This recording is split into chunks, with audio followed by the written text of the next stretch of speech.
Oui, bonjour. Je voulais réagir ce matin rapidement sur le prêt rénovation. Donc, il faut faire attention à ça quand vous achetez une maison puis vous voulez faire un financement puis inclure les travaux dans le financement. C'est assez compliqué, hein. Les banques vont envoyer un évaluateur et en fait, il faut que le prix de la maison, de la propriété, plus les travaux, donc l'enveloppe globale, reflète vraiment le prix du marché. Sinon, ils vous financeront pas et vous ne pourrez pas avoir votre prêt rénovation inclus dans le financement pour l'achat de votre maison.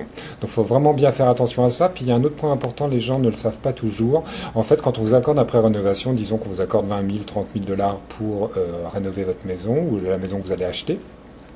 Eh bien, en fait, il faut faire très attention puisqu'en fait, ils ne vous donnent pas en avance 20 000 ou 30 000 dollars.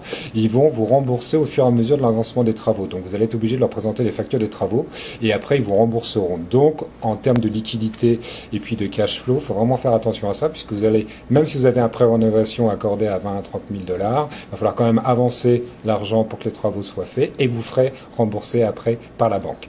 Donc, juste un petit aparté sur les prêts rénovation. Faites vraiment attention, vérifiez vraiment avec votre banque. Et puis le point super important, c'est qu'il faut que vraiment la nouvelle valeur de la propriété, donc c'est-à-dire le prix que vous l'achetez plus les travaux que vous allez faire dedans, et ben l'enveloppe totale reflète le prix du marché. Et puis c'est l'évaluateur qui va déterminer ça. Puis on sait bien que les évaluateurs font très bien leur travail, mais l'opinion de la valeur marchande qu'ils peuvent donner de la propriété, et bien l'estimation des travaux ou l'incidence des travaux, et bien ça peut varier d'un évaluateur ou un autre. Donc voilà, petit conseil, quand vous avez des prêts rénovation et vous voulez l'englober dans une enveloppe globale prêt hypothécaire, prêt rénovation, creusez bien ça avec votre banque et puis sachez que même si c'est possible, il y a un risque que ça ne se fasse pas, ou si par exemple vous demandez 20 ou 30 000, et bien peut-être que la banque va dire, écoutez, on vous fait qu'une enveloppe de 10 000 ou 15 000 pour les travaux.